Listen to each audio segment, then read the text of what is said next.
pioneers that came to Alaska. Recall in 1939 there was a severe depression in the United States, and because we have over 1 million acres of farmable land, the federal government said that if Mr. and Mrs. Farmer, if you'll come to Alaska and farm, we will give you the following. We'll pay your way to come to Alaska. We will give you 25 acres of land. If you fence it in, we'll give you an additional 25 acres. We'll also give you a cow, a tractor, a plow, and a shotgun, all for coming up and farming up here in Alaska. So they did. They actually lived in insulated army tents in this area of town until the springtime of the following year.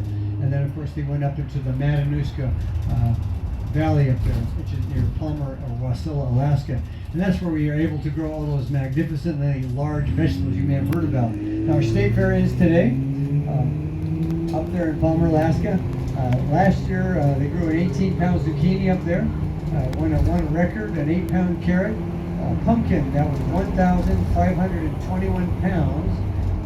Pumpkin last year. The winner this year, they just waited last weekend, and that was 2,147 pounds. That is a lot of squash. Now, we're able to grow those vegetables because we have an enormous amount of daylight during the summer months, and the soil is very, very rich in nitrogen. The nitrogen comes from volcanic activity here in this area. We have 3 volcanoes that are around Anchorage, Alaska. Iliamna, Redoubt, and Spur. Always remember them because I for Iliamna, R for Redoubt, S for Spur, I, R, S. How can you ever forget 3 volcanoes named after the Internal Revenue Service? So I always remember them. Over to the right side of the trolley is Westchester Lagoon. This man-made lagoon is where some of those 10 to 15 million migratory birds come to spend their evenings to rest. Birds, migratory birds tend to fly during the day, and then they'll rest here at night. Now, this time of day, you're going to see seagulls and ducks and geese, sandpipers, things like that. But if you come later in the evening, maybe after 8 o'clock at night, come down here, you'll be able to see some of the trumpeter swans that come from Mexico. You might be able to see the godwin. Now, that bird actually comes from New Zealand, travels to Alaska. And you might see the Arctic plover. That little bird actually spends 8 months of its year on the Hawaiian Islands. But it takes off. It takes about 72 hours to get from the Hawaiian Islands up here to Alaska, and there they rest and then have their young up here. They lose about 1/3 of their body weight when they come up here to Alaska. You might see the Arctic tern, it's spelled T-E-R-N. The Arctic tern is an interesting bird. It comes all the way from the southern tip of South America and flies 18,000 miles in one direction, lands upon the tundra, has their young, and then flies back.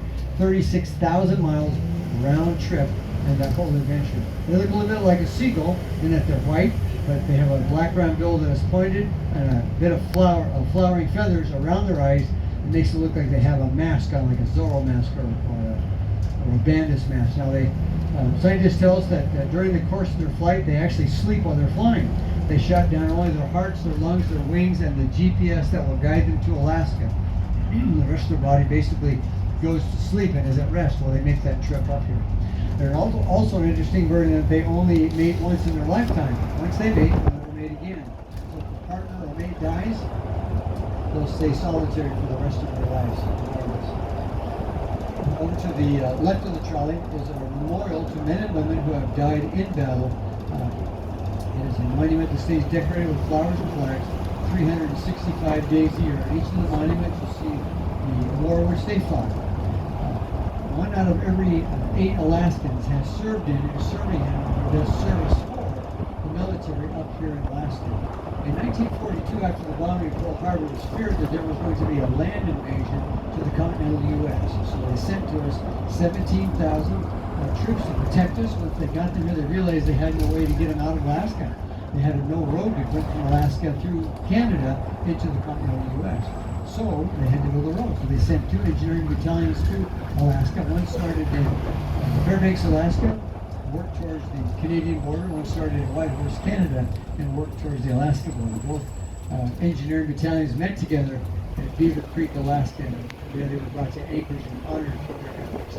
That was an engineering miracle that they did it. First of all, they did it in 7 months. They had to build had to cross the Rocky Mountain 4 different times. They had to build 158 bridges. They had to dig through that tundra, get down to that permafrost, and backfill it with gravel and pack it down. And they had to do all of that during the winter. Now, they tried to build during the summer in those 7 months, but what happened was that the men would get so sick lights they had. They couldn't do it, and the tractors and dump trucks and whatnot would get stuck in the swamp grounds, and they just spent all their time digging stuff out. So they do it in winter.